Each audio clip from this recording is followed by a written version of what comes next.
গতকালকের বৃষ্টিতে জলের চাপ কিন্তু প্রচণ্ড বেড়েছে এবং আমারই বাড়ির নিচে এই পুকুরটাতেও জল পুরো ঢুকে গেছে, যাতে মাছগুলো বেরোতে না পারে। তার জন্য ভাই আমার ব্যারিকেড দিয়ে ঘেরার চেষ্টা করছে। পুকুরে কতটা জল দেখতে পারেন, এটা হচ্ছে গ্রামের রাস্তা এবং এটা পুকুর।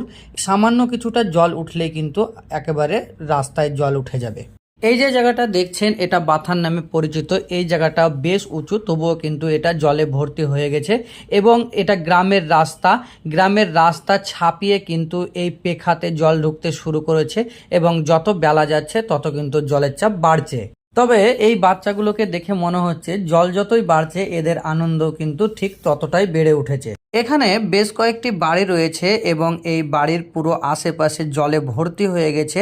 তার জন্য এদের যাতায়াত ব্যবস্থা একেবারে বিচ্ছিন্ন হয়ে পড়েছে এবং জলের উপর দিয়েই তারা হেঁটে যাওয়া আসা করছে। কি কঠিন পরিস্থিতির মধ্যে তাদের দিনরাত কাটছে তাদের বাড়ির আশেপাশে তাকিয়ে দেখলেই বুঝতে পারবেন। সব রাস্তায় যেন জলমগ্ন হয়ে গেছে এবং জীবনযাপনের জন্য মাল পরিবহন করে নিয়ে যাওয়ার জন্য যেন কোনো রাস্তাই বেঁচে নাই। পুরো জলের ওপর দিয়ে হেঁটে যাতায়াত করতে হচ্ছে তাদেরকে। এবং এখানে এক ভাই ভাঙড়ির ব্যবসা করে, তার যত মালপাতি পড়ে আছে যত বেলা যাচ্ছে ততই যেন জলের নিচে তলিয়ে যাচ্ছে। একেবারে পানির চাপ এত পরিমাণে বাড়ছে যে সে মালগুলোকে গুছিয়ে তুলে নেবে সেই সময়টুকুও যেন দিচ্ছে না। এইরকমভাবে চলতে থাকলে তার মালগুলো সবই যেন জলের নিচে ভেসে যাবে, এমন একটা পরিস্থিতির সৃষ্টি হয়েছে। বৃষ্টি যদি বাড়ে তাহলে আমাদের গ্রামের রাস্তাতেও জল উঠে যাওয়ার সম্ভাবনা রয়েছে।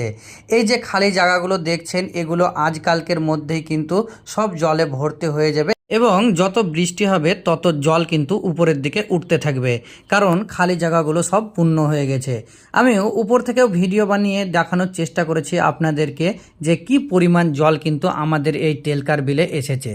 তবে উপর থেকে দেখতে যতটাই সুন্দর লাগছে, কিন্তু যাদের বাড়ির আশেপাশে এবং রাস্তাঘাটগুলো ডুবে গেছে তারাই বুঝতে পারছে এই জল আসার কারণে কতটা জীবনযাপন তাদের কঠিন হয়ে পড়েছে।